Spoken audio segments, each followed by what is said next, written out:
Professora Valdiana Gomes, mais uma videoaula para vocês. E antes de irmos para a indicação da nossa agenda, a gente começa a nossa acolhida e eu trago uma mensagem para vocês ainda desta semana, presente no livro Pequeno Príncipe, tá certo? Eu gostaria que vocês ouvissem com bastante carinho. Adeus, disse ele. Adeus, disse a raposa. Eis o meu segredo. É muito simples, só se vê bem com o coração. O essencial é invisível para os olhos. O essencial é invisível para os olhos, repetiu o Pequeno Príncipe, a fim de se lembrar. É o tempo que você perdeu com a sua rosa que torna a sua rosa tão importante. É o tempo que perdi com a minha rosa, repetiu o príncipezinho, a fim de se lembrar. As pessoas esqueceram essa verdade, disse a raposa, mas você não deve esquecê-la. Você se torna responsável para sempre por aquilo que cativa. Você é responsável pela sua rosa. Eu sou responsável pela minha rosa, repetiu o Pequeno Príncipe, a fim de se lembrar. Então, é assim que a gente começa a nossa aula de hoje. Bom, eu gostaria que vocês agora, pegassem seu livro de redação, tá certo?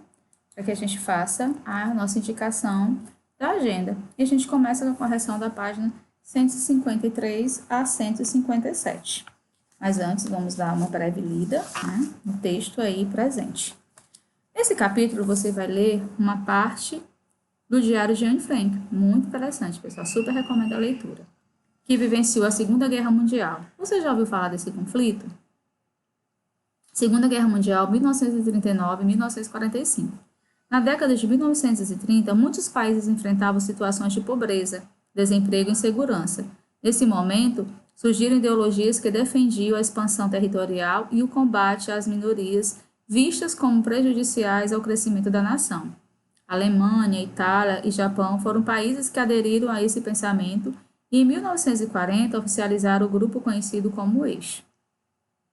Esses países foram motivados por Adolf Hitler, líder do Partido Nacional Socialista dos Trabalhadores Alemães, também conhecido por Partido Nazista, que defendia-se o povo alemão, uma raça superior, perseguindo os demais, especialmente os judeus. Os alemães, invadiram a Polônia no dia 1º de setembro de 1939, iniciando oficialmente a Segunda Guerra. Nos anos que se seguiram, o exército alemão invadiu e conquistou outros países da Europa, como Áustria, Hungria, Holanda e França. Essas tropas foram responsáveis pela morte e exploração do trabalho de milhões de habitantes desse país. Em 1941, a Alemanha invadiu a União Soviética e o Japão atacou a base norte-americana, fazendo com que a guerra atingisse um nível mundial. Assim, Estados Unidos, Inglaterra e União Soviética uniram-se contra os países do eixo, formando o grupo dos aliados com maior poder econômico que o eixo. Dessa forma, juntando grande quantidade de aviões dos Estados Unidos e da Inglaterra, em conjunto com o exército da União Soviética, os países do eixo, prestem atenção, começaram a perder cada vez mais batalhas. Em 1943, a Itália se rendeu, seguida pela Alemanha e o Japão 2 anos mais tarde. O Japão se rendeu após ser atingido em agosto de 1945 por 2 bombas atômicas jogadas pelos Estados Unidos, uma na cidade de Hiroshima e outra em Nagasaki, definindo os aliados como vencedores da guerra. Estima-se que esse conflito vitimou entre 50 e 85 milhões de pessoas, entre elas mais de 6 milhões de origem judaica. Certo? Nós temos aí a dúvida, que muitas pessoas estão levando lá para o Meet. Professora, é para responder o conversando? É sim, pessoal. O conversando é um estímulo que é dado a vocês para que vocês pensem nas respostas, pensem no texto, interajam com o texto. Então, é sim para responder o conversando.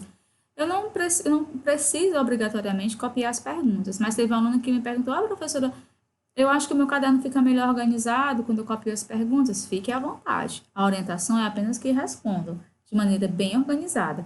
Mas se você se sentir bem em copiar as perguntas e respostas, fique à vontade. Então, aqui ele pergunta, algumas pessoas têm o hábito de manter um diário com anotações sobre seus dias, reflexões e sentimentos. E você tem ou já teve um diário?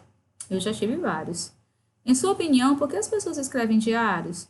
Você pode dizer, que é para guardar lembranças do que acontece em sua vida, para refletir sobre os seus sentimentos, para dizer aquilo que às vezes não tem coragem de dizer para uma pessoa, né? Para conversar. Tem pessoas que são muito introspectivas, que não sentem, não conseguem dizer o que sentem.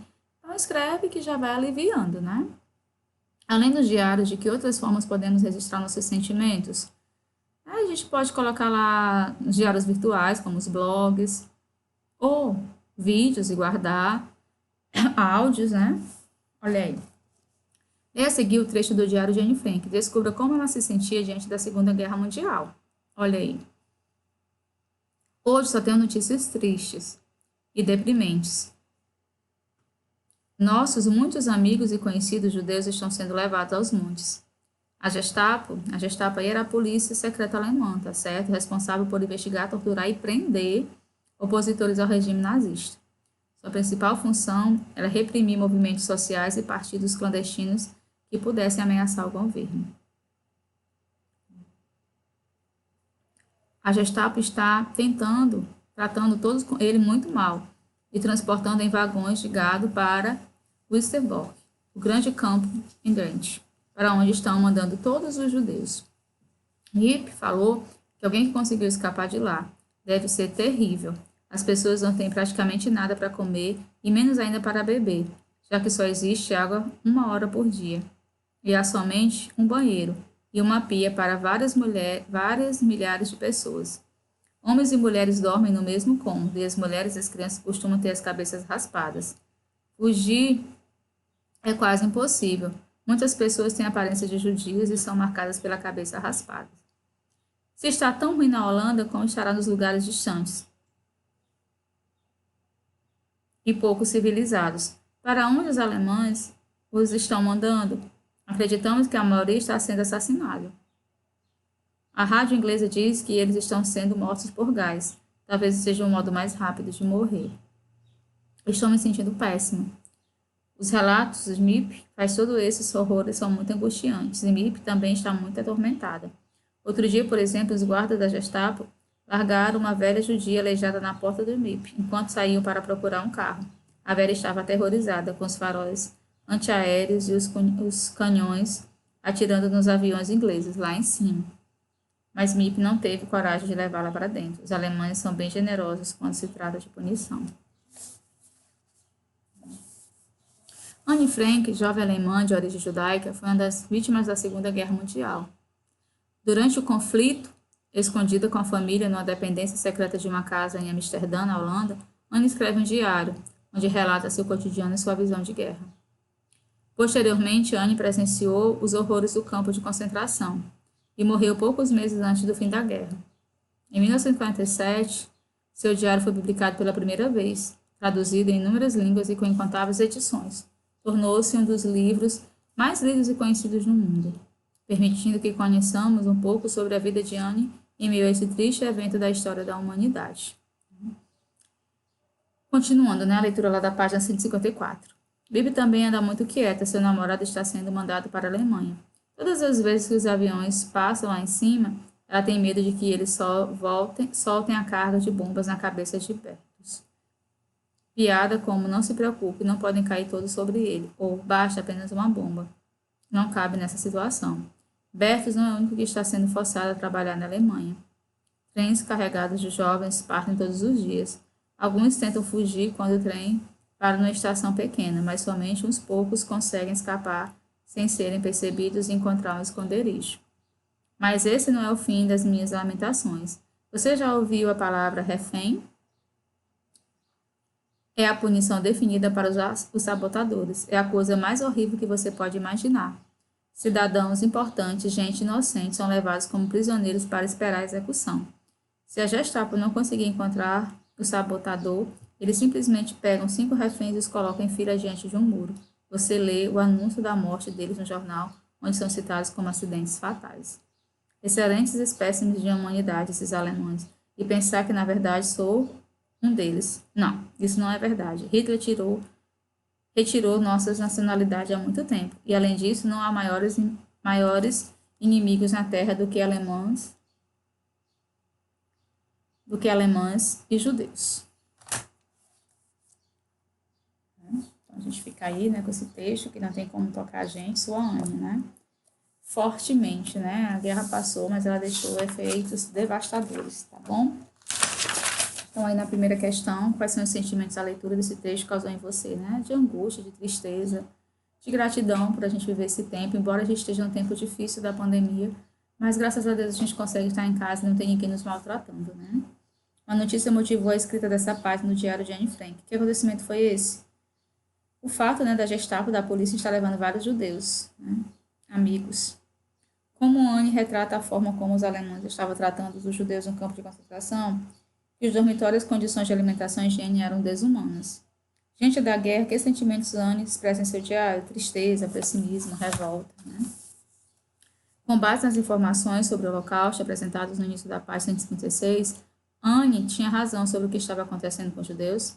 Sim, pois de fato muitos judeus eram mortos em câmaras de gás.